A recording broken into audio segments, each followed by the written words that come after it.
Fala galera, sejam bem-vindos aqui ao canal do conhecimento, canal da aprendizagem.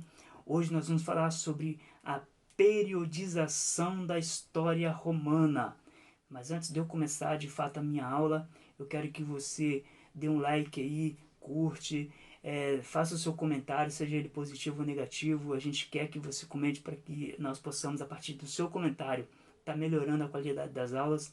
E se você já nos segue, beleza? A gente agradece. Se você ainda não segue, vai lá, começa a seguir a gente e compartilhe essa ideia. Indique esse canal para os seus amigos, para os seus conhecidos, porque conhecimento, galera, nunca é demais. Então, ó, se hoje você quer aprender um pouquinho mais sobre essa periodização da história romana, pelo menos na primeira fase da história romana, vem, segue a gente, vamos lá.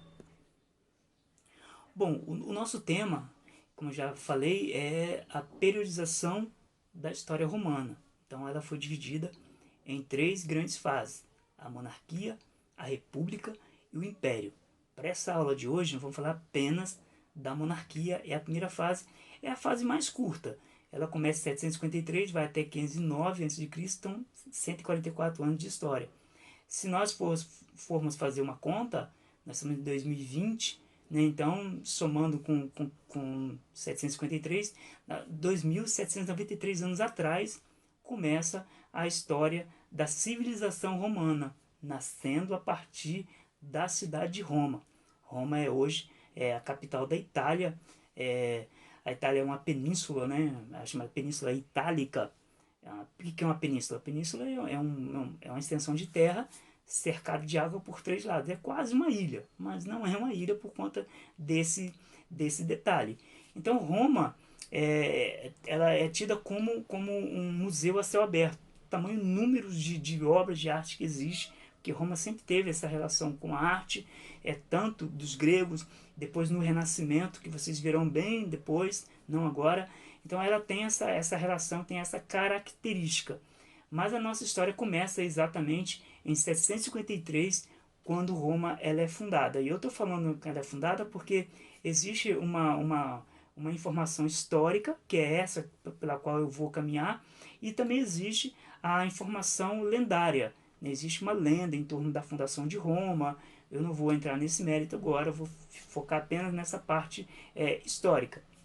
E para que Roma fosse fundada, ela teve a influência de alguns povos, como por exemplo os povos latinos. Eu vou explicar esse nome já já.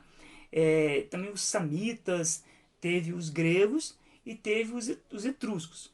Os latinos é importante destacar por conta da questão da língua. Da mesma forma que os gregos nos influenciou a partir da língua, do teatro, das Olimpíadas, da democracia, Roma, ou os romanos, ou a civilização romana vai nos fornecer o que? A língua latina. Então, a maioria das palavras que nós falamos hoje tem origem nessa língua, na língua latina. E tem também a questão dos povos etruscos. Este povo ele é bem importante pela influência que ele trouxe para Roma. Né? É um povo de origem oriental que trouxe muita influência, trouxe muitas características importantes para que Roma se tornasse uma grande cidade. Então ele trouxe a ideia de fazer rede de esgoto, a arquitetura, teve muito contato com os gregos, e desse contato, porque o etrusco era um povo comerciante, desse contato ele trouxe toda essa influência grega para dentro de Roma. E por isso que muitas vezes vocês irão se deparar com essa terminologia, civilização greco-romana, tamanha influência que os gregos tiveram para com os romanos. Bom, e a partir da informação que eu trouxe para vocês acerca desses povos que formaram a cidade de Roma e, consequentemente, vai dar início a toda essa civilização romana, esses povos eles foram divididos, a sociedade romana foi dividida em três ou quatro grandes segmentos. O primeiro deles é os patrícios. Os patrícios são os que chamam de aquele que tem paz, no sentido de pai. E também eram os caras os mais ricos, os caras donos de terra. Então a terra tinha muito valor na época, ela sinalizava para o poder. Então tinha os patrícios, tinha também os clientes e tinha os plebeus. Então era um grau de hierarquia, cada um, na verdade, os patrícios mandavam mais, eram os mais influentes em todos os setores de Roma. Então uma sociedade, o retrato de uma sociedade, ela pode explicar como que um país ou um estado é. Bom, e por que é importante você saber sobre essa sociedade romana, como é que ela se organizava? Porque exatamente a partir dessa sociedade, principalmente desses patrícios, a influência que ele tem, inclusive toda a história romana, os patrícios sempre terão uma influência muito grande. E nesse primeiro momento, como a gente vai falar da monarquia, ou seja, a monarquia, o próprio nome já diz, vem de monarca, esses primeiros reis, a origem deles é patrícia. Então, qual é a função? Qual seria a função do rei? Tinha a função religiosa, a função judiciária, tinha a função militar. Mas, no entanto, esse rei, eles não governavam sozinhos.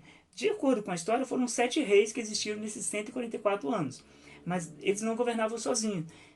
Ele tinha influência também de uns caras chamados senadores, ou senex. Senex quer dizer velhos, ou mais velhos. Então, esses reis, eles tinham que ter duas características. Primeiro, serem velhos. Segundo, serem patrícios. Se eram patrícios, eram ricos, eram donos de terras. Então, na verdade, toda a sua política ela era voltada em benefício dos próprios patrícios. Né? Não havia essa ideia de atender a população com direitos e leis. Não tinha isso ainda. O que tinha era estar no poder e governar a partir dessa sua condição patrícia de ser. Bom, e como que essa monarquia, como que ela acaba? Como eu falei, o período da monarquia foi muito curto, 144 anos, realmente relativamente curto. Então, na verdade, o fim da monarquia, ela começa com a reação dos próprios patrícios para derrubar o rei, porque eles consideravam o rei uma pessoa tirânica, uma pessoa que age por interesse próprio. Então começou uma série de conflitos e o último rei ele foi derrubado pelos próprios patrícios e os etruscos eles foram expulsos de Roma. E então a partir daí começa uma nova fase na história romana que é a república. E dentro dessa república quem vai governar serão os senadores. Então acabou a ideia de um rei, o rei vai embora, ele é dispensado, expulso, e começa então a fase republicana com os senadores no poder. Então, essa aula ela termina aqui, eu não vou dar sequência, porque eu estaria aqui começar a falar sobre a República, e a República vai ser para uma outra aula, para a próxima aula. Então, eu espero nesse momento ter ajudado você a compreender essa primeira fase da história romana, a história da monarquia, né? E a gente me encontro com vocês no próximo evento, uma próxima aula que será sobre, não somente sobre a República, mas as condições que levaram à República em Roma. Valeu? Obrigado pela atenção e se cuidem.